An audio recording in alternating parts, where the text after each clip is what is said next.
Hi, this is Manish Chauhan and this video belongs to Jagoinvestor Wealth Club. We are at part 2 of course estate planning. In the first part we have seen what exactly is estate planning and what are the issues in it, what are the problems which a person can face in his life while the transfer of his wealth to the legal heirs. Now we'll see the first tool called nomination, and let us understand what exactly is nominee. When you fill up a form for a bank account or while taking an insurance policy or while taking a mutual fund or any kind of financial product, you have to fill up who will be the nominee. There's something called as nomination. Now, a lot of people do it, a lot of people don't do it. Do you know what exactly is nominee? Think about it for a moment. Close your eyes and just ask yourself that what do you think is a nominee? You must be having a saving bank account for sure. Now ask yourself that if you die tomorrow, what will happen to it? How will your family claim it? How will they get it? If you have put someone as nominee, how will he able to get it? Will he be the final owner? These are some of the questions which we have to ask. And let's talk about the myth first. The myth is that nominee is the final owner after the death. And that is not true. If you have an insurance policies and you have put your mother as say nominee, she is not going to be the final owner of all the money received. This is a myth. What is the reality? Nominee is just a receiver, not a final owner. Nominee is just a contact point for the bank or a insurance company or mutual fund, whatever the case be, to hand over the money. Bank want to know that after you are not there, what should they do with the money, to whom they should give the money, and that is the reason why nomination is there. Let us understand this whole nominee thing with an example. Let's say you have some money in your bank account and you have not put any nominee. The nominee point is blank. Now, if you are not there tomorrow, the bank will not have a contact point. They don't know whom to hand over the money. Even if you have written a will or your legal heirs will come to bank and say that we are the legal heirs, but now there will be some processes, there will be few formalities to be done.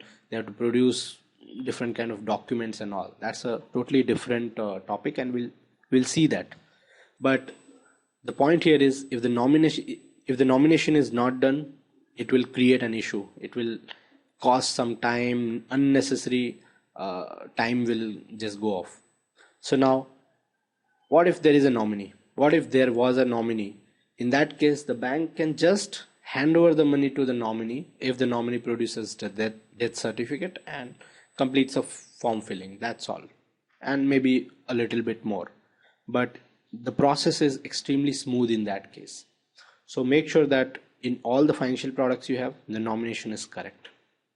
Now, when you fill up the nomination form or when you're buying a product and you're putting some information for nominee, make sure you write the full name, full address, relationship, and the contact details like phone number or email address. Make sure you give all these information correctly.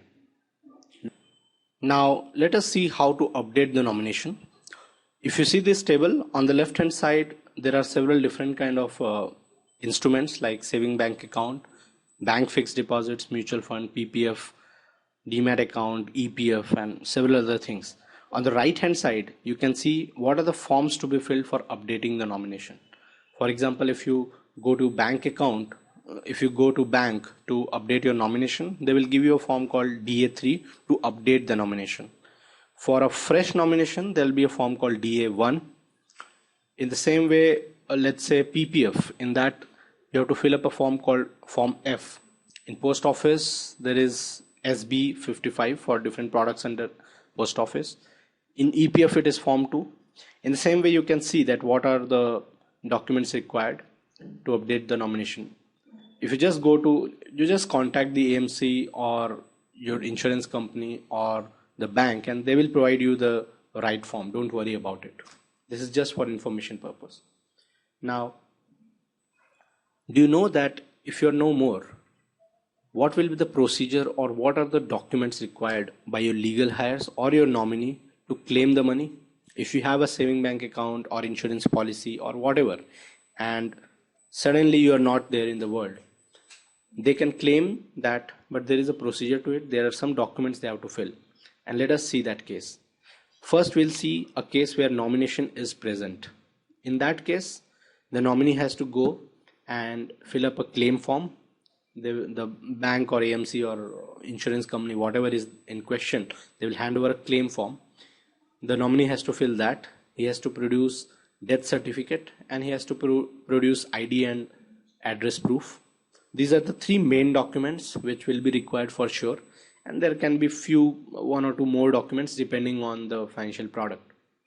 Now, this was the case when nomination was done, and it was a fairly simple case. What if nomination is not done? If nomination is not present, if it is absent, in that case, apart from these three documents, there are some additional documents which will be required, and it will not be easy now. Let's see those. If a will is written, if the guy who is dead, he has written a will, in that case, a probate from court is required. Probate is nothing but a statement from court which says that we certify that the will is right and this is the right guy to whom the money should go. In case a will is not present, then in that case your legal heirs have to prove that they are actually the legal heirs, and for that they have to bring succession certificate from court. This can cost some money and it can also cost a lot of time. Then in that case, and the other thing is the copy of a will if it is there, and there can be few more documents depending on the case. It varies from documents, products to products. So these were the documents required to claim the money. And now we'll see some very important points which you should know. For example, if there is a joint account, the nomination form must be signed by all the account holders. A primary holder cannot just change the nomination because the account is joint. Then if a nominee is dead, it's as good as no nominee. So make sure that whenever you nominate someone, he should be somewhere in his early life, like it should be 30 years old or 40 years old maybe, but not a 70-year-old guy, because after a few years he might not be there. And make sure that if a nominee is dead and you know this, just go and update the nomination again. In most of the cases, nominee is an individual. In most of the financial products, it cannot be a company, HUF or a trust. And this is a very important point. Nominee laws are at times different for different products. Whatever we are talking today for nomination, it is generally true for most of the products, or I would say all the products, but few rules here and there change for different products. For example, in case of demat account, nominee is the final owner, even if a will is written. In your demat account, if A is the nominee, and in your will you say that B should get all my shares under my demat account, that will not happen. Nominee will be the final owner in case of demat account. Remember that this is very specific to demat account. Now let us see an example where there was a wrong nominee in the bank account. Let us say this is you, and you had a bank account and you wanted your brother to be the nominee of this bank account before marriage. This is a real life situation, and it happens a lot. So in this bank account, the nominee is brother, and after marriage, now wife is also there, and this guy wanted that all the money should actually go to his wife if he is not there. What can go wrong in this situation? Let us say that you are not there tomorrow. In that case, your wife can actually go to your bank and say that I am the legal heir. Remember that she is not the nominee. The nominee is your brother. Bank will just check the nominee. It will be your brother. It is not your wife. And because it is not same, the bank will just deny giving all the money to your wife because nominee is not same. And they will ask her to bring succession certificate or probate, whatever the case may be.